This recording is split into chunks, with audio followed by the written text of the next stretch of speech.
नमस्कार, खबर प्रधान देख रहे हैं आप और इस वीडियो में मैं आपके साथ हूं संगीता श्रीवास्तव। देखिए, महाराष्ट्र में महायुति की प्रचंड जीत के बाद यहां की सियासत में जबरदस्त तरीके से बदलाव होता दिख रहा है, जिस पर बात करना भी बेहद जरूरी है। सबसे बड़ी बात, नतीजे आते ही धड़ाधड़ इस्तीफे अब होने जा रहे हैं, जिसकी खबर भी हम आपको देंगे, क्योंकि स्थानीय निकाय चुनाव ने राज्य की राजनीति की दिशा और दशा दोनों साफ कर दी है।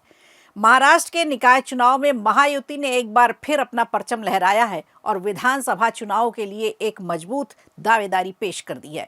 यानी महाविकास आघाड़ी को फिर से करारी शिकस्त के साथ हार का मुंह देखना पड़ा और क्रिकेट के स्टंप आउट की तरह सारी गिल्लियां उखड़ गई हैं। आपको बता दें, 288 स्थानीय निकायों में हुए इन चुनाव में भारतीय जनता पार्टी अकेले 129 निकायों में जीत हासिल करके सबसे बड़ी पार्टी बनकर उभरी है। 2 चरणों में चुनाव हुए थे और चुनाव के नतीजे साफ संकेत दे रहे हैं कि महाराष्ट्र की राजनीति में फिलहाल बीजेपी का दबदबा कायम है। महायुति की कुल जीत 200 से ज्यादा निकायों में रही। बीजेपी के साथ साथ एकनाथ शिंदे की शिवसेना ने 51 और अजित पवार की एनसीपी ने 33 स्थानीय निकायों में जीत दर्ज कराई है। वहीं दूसरी तरफ महाविकास आघाड़ी की हालत देखें तो बेहद कमजोर है।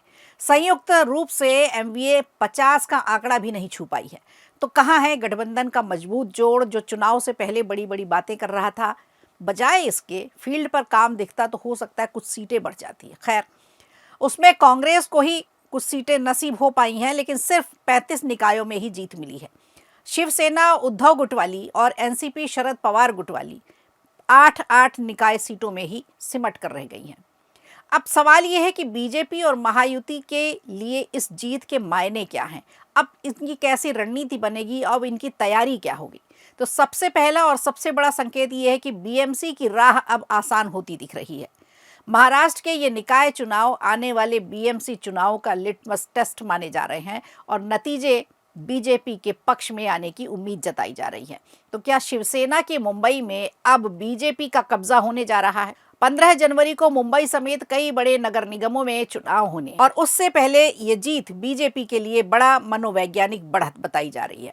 देवेंद्र फडणवीस के नेतृत्व में बीजेपी ने विपक्ष के तमाम राजनीतिक समीकरणों को ध्वस्त कर दिया है। फडणवीस ने इस जीत का श्रेय केंद्रीय नेतृत्व को भी दिया है और कहा है कि ये जनता के भरोसे की जीत है, विश्वास की जीत है। दूसरा बड़ा फैक्टर ये है कि अनबन वाला जो नैरेटिव चलाया गया था विपक्ष की तरफ से, वो पूरी तरह से फेल हो गया है। विपक्ष लगातार ये दावा कर रहा था कि महायुति के भीतर सब कुछ ठीक नहीं है। देवेंद्र फडणवीस, एकनाथ शिंदे और अजीत पवार के बीच खींचतान बताई और अंतर्कलह बताया, लेकिन चुनावी नतीजों ने ये साफ कर दिया कि विपक्ष के सारे दावे सिर्फ राजनीतिक बयानबाजी ही रहे। वोटरों को भ्रमित करने के लिए एक शगुफा फेंका गया था। महायुति के नेताओं ने पहले भी इन आरोपों को खारिज किया था और अब जनता ने भी उन दावों को नकार दिया है। अब तीसरी बात करते हैं। तीसरा बड़ा संदेश क्या है? महायुति पर जनता का भरोसा और भी ज्यादा मजबूत हुआ है। नतीजे ये साफ संकेत दे रहे हैं। बीजेपी सबसे बड़ी पार्टी बनकर उभरी है, लेकिन सहयोगी दलों का प्रदर्शन भी कमजोर नहीं रहा। ये सबसे बड़ी खास बात रही। मुख्यमंत्री देवेंद्र फडणवीस का कहना है कि ये जीत अच्छे शासन पर जनता की मुहर है। ये नतीजे साफ संकेत दे रहे हैं कि आगामी नगर निगम चुनाव में भी महायुति मजबूत स्थिति में नजर आएगी। और अब बात करते हैं सीएम देवेंद्र फडणवीस की, जिनके नेतृत्व में ये सब कुछ हुआ। फडणवीस का सियासी सफर एक पार्षद के तौर पे शुरू हुआ और इन चुनावों में उन्होंने राज्य भर में 38 रैलियां की हैं, जो अपने आप में एक मायने रखती हैं। गठबंधन के भीतर मतभेद, दल बदल, क्षेत्रीय विवाद और भ्रष्टाचार के आरोप, इन सभी चुनौतियों का उन्होंने सामना किया और हर मौके को संयम से संभाला। शिंदे की शिवसेना और अजीत पवार की एनसीपी के बीच स्थानीय स्तर पर टकराव की खबरें भी आती रहीं, लेकिन फडणवीस ने चुनाव से पहले इन मसलों को ही सुलझा लिया। यही वजह है कि उनका कद अब और भी ज्यादा बीजेपी में बड़ा होता जा रहा है। अब सवाल यह है कि महाविकास आघाड़ी कहां चूक गई? सबसे बड़ी बात, जमीनी स्तर पर नेतृत्व की बहुत कमी देखी गई। जनता से जुड़कर जमीन पर ये पहुंचे ही नहीं। बताया जा रहा है कि न चुनाव प्रचार में उद्धव ठाकरे की आक्रामक मौजूदगी दिखी, जो दिखनी चाहिए थी अगुवाई जब वो कर रहे थे, तो न शरद पवार का असर नजर आया, ना ही सुप्रिया सुले देखी गई क्योंकि वो ज्यादातर दिल्ली में रहीं। कांग्रेस के बड़े नेता तो मैदान में नजर ही नहीं आए। गठबंधन में तालमेल की बेहद कमी देखी गई। तो इस तरह से जो एक नैरेटिव जो सेट किया गया था, राजनीतिक नैरेटिव पक्ष के, सत्ता पक्ष के खिलाफ, वो पूरी तरह से फेल हो गया।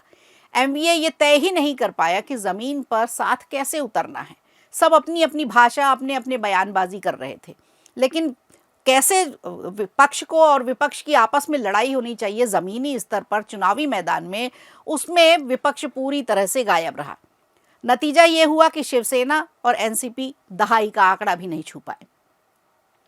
अब ईवीएम को लेकर उठाया गया जो मुद्दा था, जनता के बीच छोड़ा गया था उसे, उसका भी असर बेअसर रहा।